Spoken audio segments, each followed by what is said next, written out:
ជំរាបសួរប្រិយមិត្តទាំងអស់គ្នាថ្ងៃនេះខ្ញុំនឹងនាំអារម្មណ៍ប្រិយមិត្តទាំងអស់គ្នាមកដឹងនៅហេតុការណ៍ខ្លះៗមុនពេលរំជួយដីនៅក្នុងប្រទេសថៃនិងប្រទេសភូមា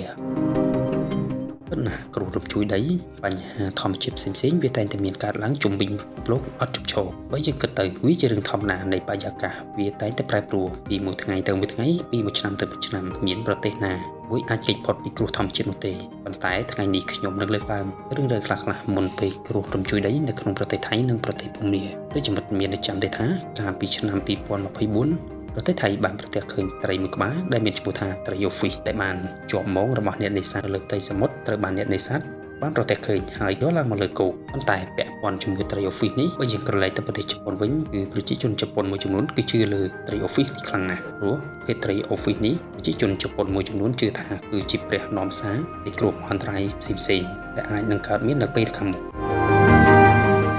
ជម្រាបថាកាលពីឆ្នាំ2010ត្រីអូហ្វីសចំនួន10ក្បាលត្រូវបានគេប្រទះឃើញនៅលើផ្ទៃទឹកនៃតំបន់ឆ្នេរភាគខាងជើងប្រទេសជប៉ុនហើយនៅខែមីនាឆ្នាំ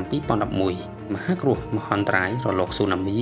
ដែលបង្កឡើងដោយគ្រោះរំជួយដីកម្រិត9 វិកទ័របានវាយប្រហារលើផ្ទៃប្រទេសជប៉ុនដោយផ្តាច់ជីវិតមនុស្សជិត 19000 នាក់តែយើងក៏លើកទៅមើលប្រទេសថៃនោះវិញត្រីវីសដែលត្រូវបានពលរដ្ឋថៃហៅថាត្រីនាគគឺជាប្រភេទត្រីទឹកជ្រៅដ៏កម្រស្រាប់តែត្រូវបានគេប្រទះឃើញបានងាប់ជាប់នៅក្នុងសំណាញ់របស់អ្នកនេសាទថៃដែលកំពុងនេសាទលើសមុទ្រកាលពីថ្ងៃប្រហោះនេះគឺជាត្រីអូហ្វីសទី2ហើយដែលត្រូវបានប្រទះឃើញនៅក្នុងដែនសមុទ្រថៃគេនៅចាំបានថាកាលពីថ្ងៃទី4ខែមករាឆ្នាំ2024ត្រីអូហ្វីសមួយត្រូវបានរកឃើញនៅក្នុងដែនសមុទ្រថៃដែលមានប្រវែង 2.4 ម៉ែត្រហើយបង្កឲ្យមានការព្រួយបារម្ភថាថៃអាចជួបគ្រោះមហន្តរាយរលកយក្សស៊ូណាមីរយខកខានអស់រយៈពេលជិត20ឆ្នាំមកហើយដោយប្រទះឃើញអ្នកនេសាទក៏បានរាយការណ៍ទៅមន្ត្រីជំនាញហើយសាកសពត្រីនេះត្រូវបាននាំមកកាន់តាមរយៈទូកនេសាទមួយផ្សេងទៀត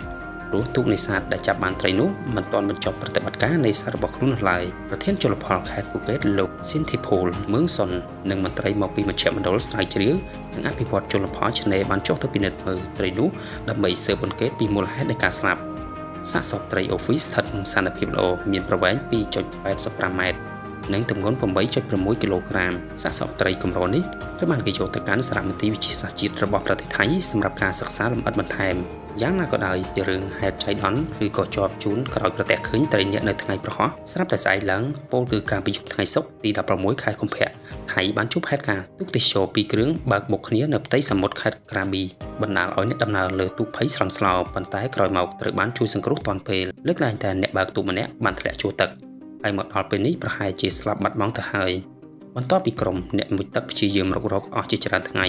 នៅតែរកមិនឃើញសូមជម្រាបថាសម្រាប់ប្រជាជនជប៉ុនវិញការប្រទះឃើញវត្តមានត្រីអូហ្វីសមិនមែនជារឿងប្រផ្នូលធម្មតានោះទេក្នុងជំនឿតាំងពីយូរលង់របស់ប្រជាជនជប៉ុនដែលចាត់ទុកថាត្រីអូហ្វីសគឺជាអ្នកនាំសារពីព្រះសមុទ្រដើម្បីប្រមានពួកគេថាគ្រោះមហន្តរាយនឹងមកដល់រឿងព្រេងជប៉ុនមួយបានកត់ត្រាឈ្មោះត្រីនេះថាEarthquake ឬត្រីរញ្ជួយដីព្រោះវារមែងបង្ហាញខ្លួនឲ្យឃើញនៅមុនឬក្រោយពេលនៃគ្រោះរញ្ជួយដីដែលយើងហៅតាមភាសាជប៉ុនថារលកស៊ូណាមីប៉ុន្តែបើយោងតាមអ្នកជំនាញជលផលរបស់ថៃបានច្រានចោលការលើកឡើងមួយចំនួនដែរថា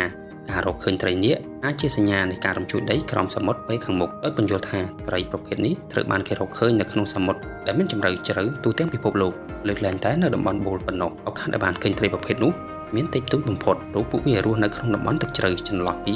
200ទៅ1000 ម៉ែត្រនៃមហាសមុទ្រប៉ាស៊ីហ្វិកនិងមហាសមុទ្រឥណ្ឌា